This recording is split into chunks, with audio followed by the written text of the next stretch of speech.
Bismillahirrahmanirrahim. Assalamualaikum warahmatullahi wabarakatuh. Kembali lagi di channel Kelas Hukum, tempat kita belajar hukum bersama-sama dengan saya, Muksid Anafi, sebagai legal konsultan di kantor hukum Muhammad Iqbal dan rekan. Ya, di video sebelum-sebelumnya sudah kita melihat bersama-sama pembahasannya begitu banyak gitu ya. Dan juga di sesi yang terakhir ada perbedaan antara tindak pidana korupsi dan juga tindak pidana pencucian uang. Nah, di kesempatan kali ini kita akan membahas apa yang menjadi sebuah perbedaan antara tindak pidana suap dan juga gratifikasi. Nah, jangan lupa teman-teman semua menyimak sampai habis di video kesempatan kali ini.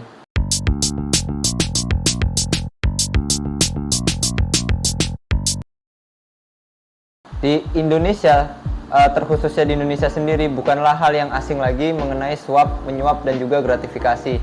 Apa sih yang menjadi perbedaan mendasar gitu antara suap dan juga gratifikasi? Nah, tentu di antara kita seringkali gitu ya mendengar istilah gratifikasi dan juga suap, tapi tak sedikit orang yang bisa dibilang masih belum tahu gitu cara membedakan makna kedua kata tersebut. Dikutip dari Prof. Edi, menjelaskan ada perbedaan mendasar dari istilah yang sering diidentikan dengan definisi tersebut.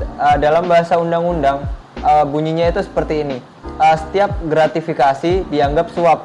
Tetapi mengapa pembentuk undang-undang harus memisahkan kedua hal tersebut?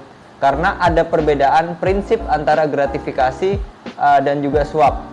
Bahwa perbedaan antara gratifikasi dan suap itu sesungguhnya terletak pada adanya kesepakatan atau meeting of minds.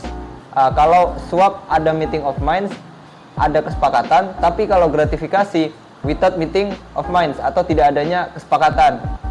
Nah, misalkan jika ada seseorang yang datang menemui untuk meminta dipromosikan, lalu oknum tersebut mengiming-imingi atau menjanjikan sesuatu jika dirinya berhasil dipromosikan, maka jika itu terjadi bisa disebut sebagai perbuatan suap menyuap. Nah, kemudian karena adanya meeting of minds atau terjadinya kesepakatan, nah dari situlah suap itu hadir. Kemudian bagaimana kalau gratifikasi? Nah, kalau gratifikasi ambil contohnya adalah suatu kewenangan ketika kita mengangkat orang dalam suatu jabatan. Setelah orang itu diangkat dan kemudian dia datang memberikan sesuatu, itu namanya bukan suap menyuap, itu bisa dikatakan sebagai gratifikasi. Nah, karena tidak adanya meeting of minds tadi atau tidak adanya kesepakatan di antaranya, sehingga hal tersebut dikatakan sebagai gratifikasi. Oleh karena itu, ketika seseorang pejabat publik telah menduduki jabatannya, maka yang harus dicegah, yang harus dijaga itu bukan suap, tetapi gratifikasinya. Karena ketika dia bisa menghindari gratifikasi, maka dengan sendirinya dia dapat menghindari suap itu sendiri. Nah, kemudian gratifikasi dan suap menyuap sangat erat kaitannya dengan anti korupsi, di mana integritas, akuntabilitas, dan transparansi menjadi sandarannya. Karena secanggih apapun pengawasan yang dilakukan, tetapi kalau integritas kita itu memang tidak mendukung, maka bisa dilakukan berbagai upaya atau berbagai macam cara atau berbagai modus operandi untuk melakukan praktik-praktik korupsi.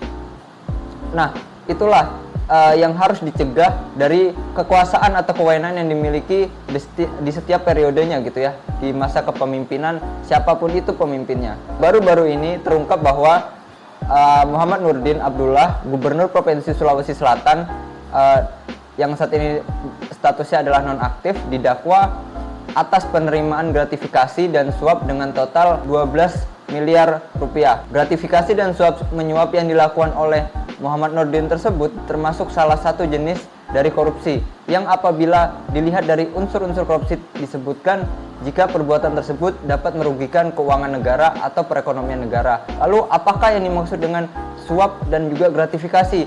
Suap sebagai sebuah perbuatan pidana telah lama menjadi dan juga diatur dalam hukum Indonesia.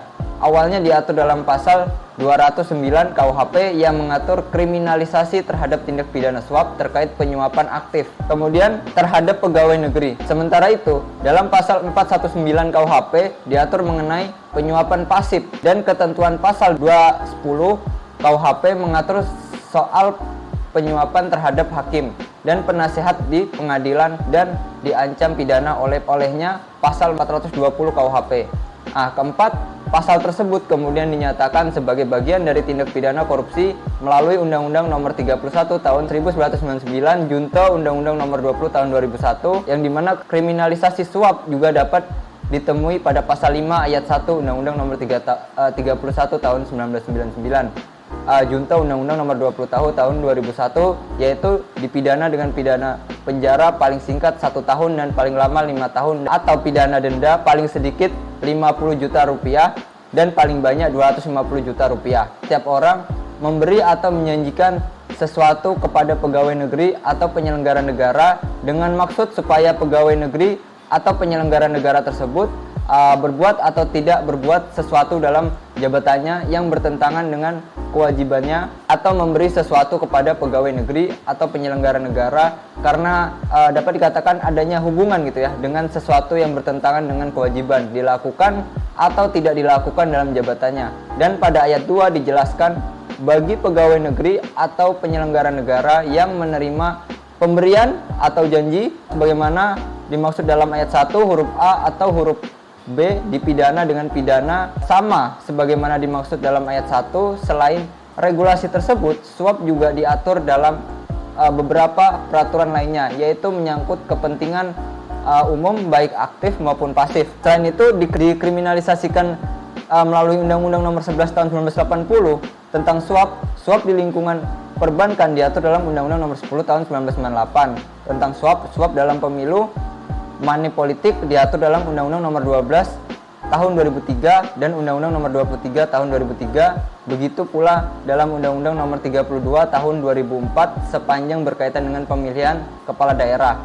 Perluasan tindak pidana suap dalam bentuk retor komisi atau gratifikasi secara mendasar diatur dalam pasal 418 KUHP.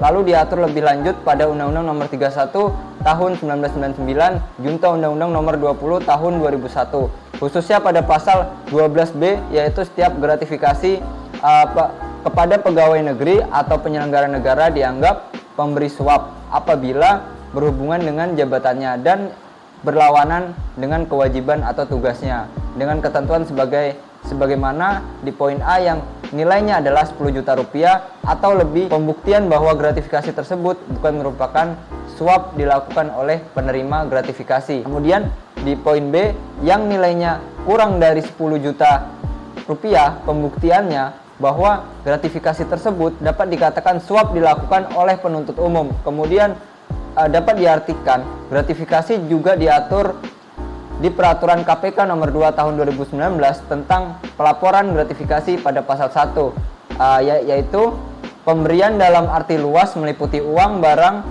rabat atau diskon, komisi, pinjaman tanpa bunga, tiket, perjalanan, fasilitas penginapan, perjalanan wisata, pengobatan cuma-cuma, dan fasilitas lainnya, baik yang diterima di dalam negeri maupun di luar negeri yang dilakukan dengan menggunakan sarana elektronik atau tanpa sarana elektronik. Namun tidak semua pemberian dapat dilaporkan gratifikasi. Pengecualian pelaporan gratifikasi tersebut diatur lebih lanjut pada pasal 2 Peraturan KPK tentang gratifikasi. Akan tetapi dalam rumusan pasal 12B tentang gratifikasi dan pasal 5 ayat 2 tentang suap pada Undang-Undang Nomor 31 Tahun 99 Junto Undang-Undang Nomor 20 Tahun 2001 terlihat adanya tumpang tindih atas muatan atau perbuatan dalam pasal-pasal tersebut, sehingga tampak tidak adanya perbedaan yang cukup signifikan atau cukup jelas antara tindak pidana gratifikasi dengan tindak pidana suap. Namun sebenarnya pada dasarnya gratifikasi dan suap memiliki perbedaan yang cukup mendasar. Dalam kasus suap terdapat kata kunci adalah adanya transaksi atau kesepakatan di antara kedua belah pihak sebelum suap terjadi, sedangkan dalam gratifikasi tidak adanya kesepakatan. Gratifikasi lebih sering dimaksudkan agar pihak petugas layanan dapat tersentuh hatinya agar di kemudian hari dapat mempermudah tujuan penggunaan jasa.